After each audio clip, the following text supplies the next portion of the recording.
Hey loves, it's Britt, and in this video I'm going to talk about the synastry aspect of the moon in sextile with Mars. So if your moon is making a sextile aspect to someone's Mars in synastry or vice versa. Now, this is a really exciting one, and I'm glad it was requested because I've actually had this one in numerous relationships, many of them romantic, many of them past boyfriends long, long ago when I first began studying astrology as a teenager and when I was in my early 20s, and then in some non sexual relationships as well. So let's talk about it. Let's talk about the sextile aspect of Moon and Mars. So the sextile is a very sexy aspect. Let's just put it that way.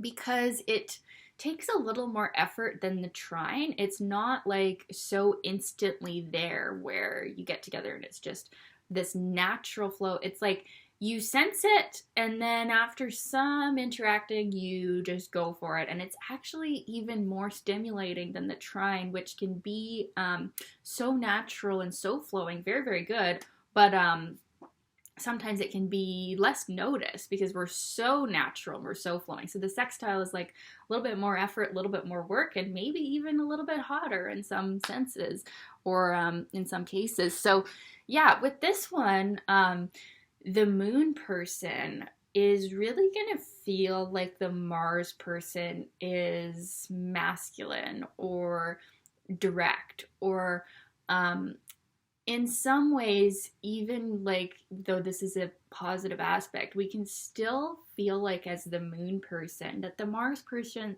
can be a little bit harsh or a little bit dominating because they do tend to direct the moon person a bit. The moon person is the more feminine pole with this, and the Mars person is definitely the more initiator, dominant masculine force, as Mars is the masculine planet. So it depends on, which way it's going. Like if it's the moon person is a woman who's more comfortable in that feminine submissive role, then this will be more natural.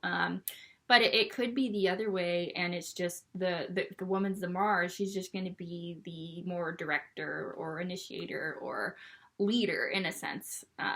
So it's interesting to have that on both sides and notice that. So the moon person is going to feel like the Mars person is, yeah, like quite a capable leader. The moon person could have a lot of faith in the Mars person's ability to act.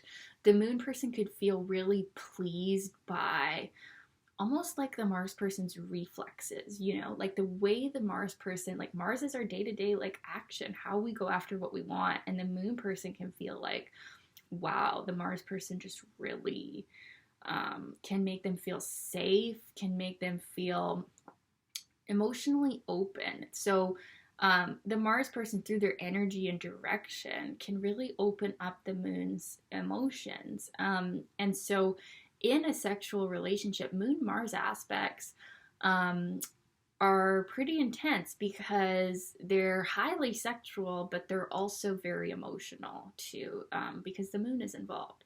So it's not like, I mean, it can be seen in a casual relationship for sure, but even in the casual relationship, there is some level of emotional connection and emotional intimacy with this one.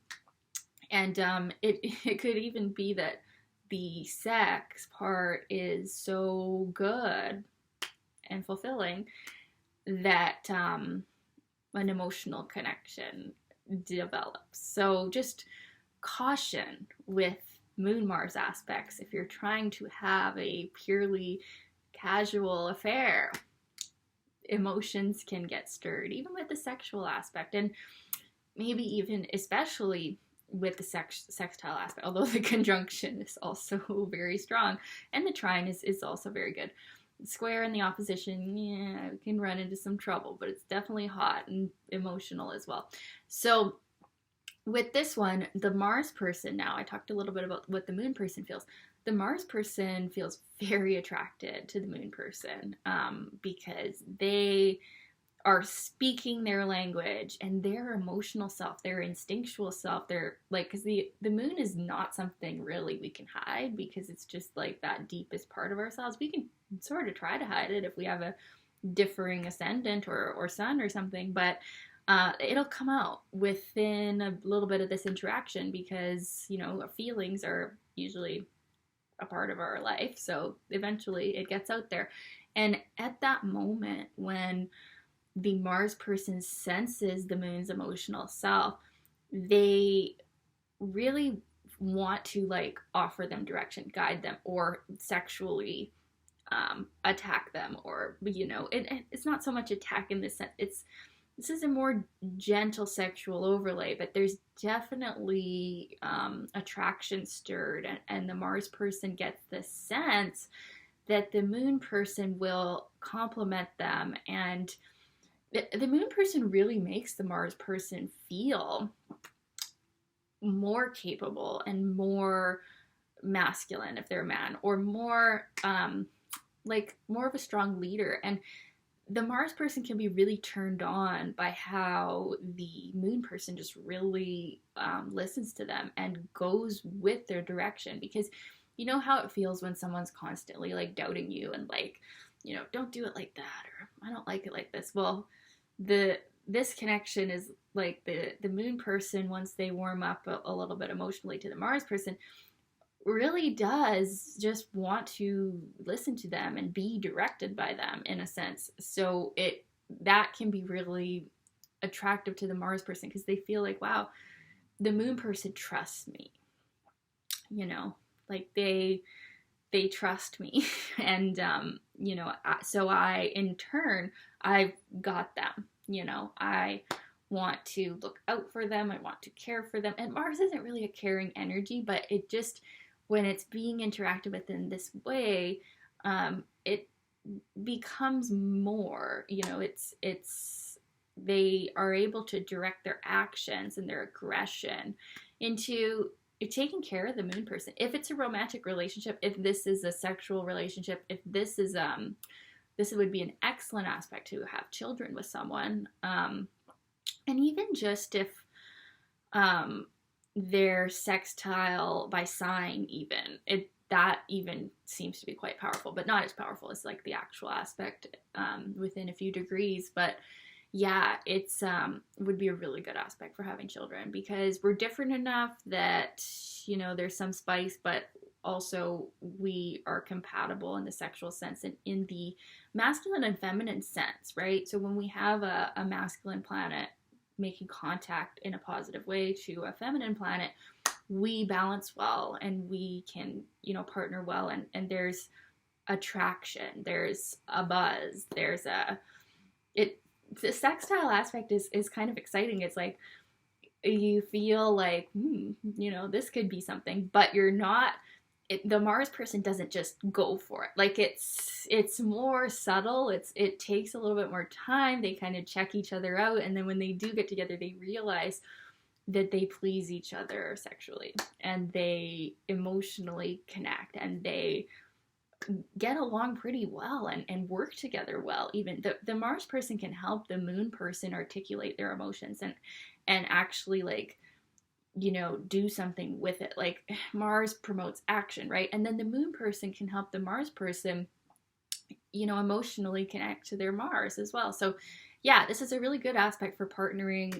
Having good reflexes is something like moon and Mars aspects is kind of like, we've got the masculine Mars, how we act, but then the emotions, moon, how we instinctually react emotionally, not necessarily how we act, but how we feel. When we have this coming together, we can have really good reflexes. Like I'm imagining like people playing sports together. Like this would be a good one for like mentor student, like if you have a golf teacher or something, like, but then it might get sexual. But with the sextile, it's like we're not going to tear each other's clothes off right then and there. We're going to be more civil and wait it out and see if the opportunity presents itself. Not like the conjunction or the square or opposition. Geez, we're just gonna relax a bit with this because it's so much more gentle. But yeah, if the opportunity arises and this does become a sexual relationship, it'd be really good for that as well. And all types of partnerships. This is a good pairing for getting stuff done and actually not pissing each other off. This is the interesting thing about sometimes Moon Mars aspects, especially the easy aspects, not the hard aspects at all, but the easy aspects is that we actually don't piss each other off as much.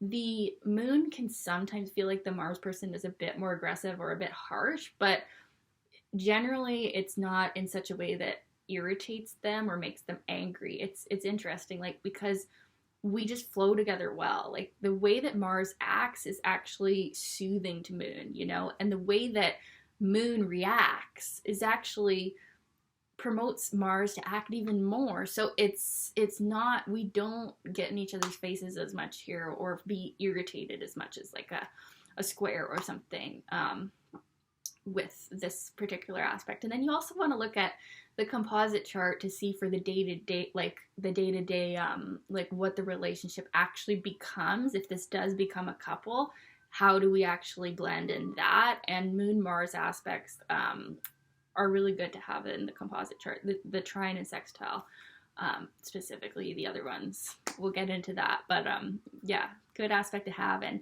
thank you for requesting this. I am taking requests, so let me know in the comments videos you want me to do, and I will add them to my list. It's so funny, there's a siren right now, I'm not sure if you can hear it, but I was just talking about Moon Mars aspects in the composite chart, and I know for a fact when I did my video on Moon conjunct Mars in the composite chart, a freaking ambulance or siren or fire truck or something was going for quite a bit in the video, and I just brought that up again, and it just, I felt like it was significant. Like, these aspects are like, whoa, this is a big deal, right?